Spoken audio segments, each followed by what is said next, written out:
Hi, good morning to all. നമ്മൾ ആദ്യമായിട്ട് പറയാൻ പോകുന്നത് കഴിഞ്ഞ ക്ലാസ്സിൽ പഠിച്ച ഇമ്പോസിബിൾ കണ്ടീഷനെ കുറിച്ച് കൂട്ടുകാർക്ക് ചിലർക്കെങ്കിലും കുറേ സംശയങ്ങൾ ഉണ്ടായിട്ടുണ്ട്. കാരണം ഐ എന്ന സിംഗുലർ ഫോമിനോടൊപ്പം വേർ എന്ന ആ പ്ലൂറൽ ഓക്സിലറി ചേർക്കുവാനുള്ള കാരണം എന്തെന്ന്. ഐ വേർ നല്ലല്ലോ, ഐ വാസ് നല്ലെന്ന് കുറേ അധികം പേർക്ക് സംശയം വന്നിട്ടുണ്ട്. പക്ഷേ നിങ്ങളൊരു കാര്യം ഓർത്തോണം, ഇത് നമ്മൾ പഠിച്ചത് ഇമ്പോസിബിൾ കണ്ടീഷൻ ഒരിക്കലും സംഭവിക്കുവാൻ സാധ്യതയില്ലാത്ത അൺറിയൽ കണ്ടീഷനെ കുറിച്ച് പറയുമ്പോൾ മാത്രമാണ് കേട്ടോ.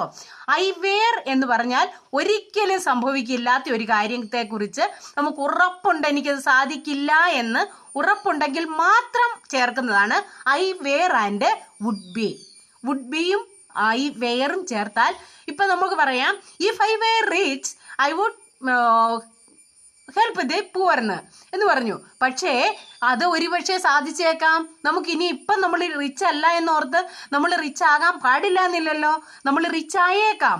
അങ്ങനെയാണെങ്കിൽ നമുക്ക് ഐ വേർ എന്ന് പറയാൻ പറ്റുകയില്ല. കാരണം നമുക്ക് ഉറപ്പുണ്ടായിരിക്കണം, നമുക്കിനി ഈ ജീവിതത്തിൽ ഇനിയുള്ള കാലം നമ്മൾ റിച്ച് ആവില്ല, നമുക്ക് പാവങ്ങളെ സഹായിക്കാൻ സാധിക്കില്ല എന്നുറപ്പുണ്ടെങ്കിൽ മാത്രം ചേർക്കുന്നതാണ് ഐ വേർ.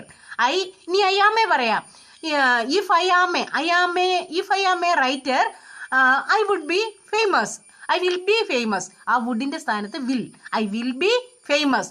ഞാനൊരു നല്ല എഴുത്തുകാരനാണെങ്കിൽ ഞാൻ ഫേമസ് ആയി തീരും എന്ന് പറയാം.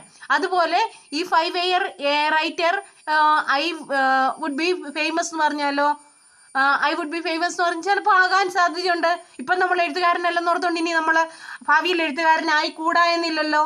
അങ്ങനെയുണ്ടെങ്കിൽ ഐ വെയർ ഉപയോഗിക്കരുത് കേട്ടോ. അതാണ് ഐ വെയറും പിന്നെ ബാക്കി നമ്മളായി കഴിഞ്ഞ പ്രാവശ്യം പഠിച്ച അൺറിയൽ കണ്ടീഷനെ കുറിച്ച് പറയുന്നതിനുള്ള.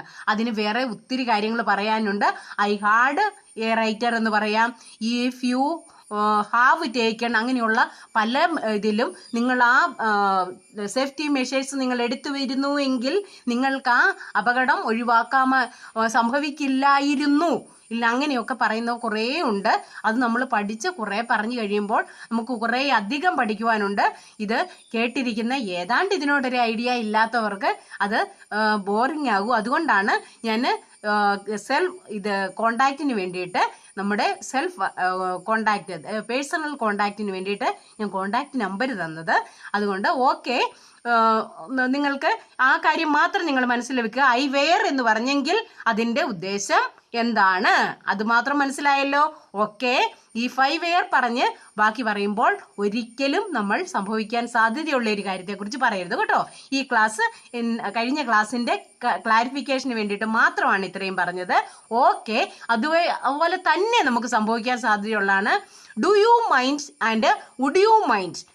ഡു യു മൈൻഡ് എന്ന് പറയുന്നതും വുഡ് യു മൈൻഡ് എന്ന് പറയുന്നതും കേട്ടാൽ വലിയ വ്യത്യാസമില്ല എങ്കിലും ഒന്ന് നമ്മൾ ചെയ്യുന്ന കാര്യവും മറ്റേത് വേറൊരാൾ ചെയ്യുന്നതിൽ നമുക്കുള്ള കാര്യങ്ങളും രണ്ടും തമ്മിലുള്ള വ്യത്യാസമുണ്ട്.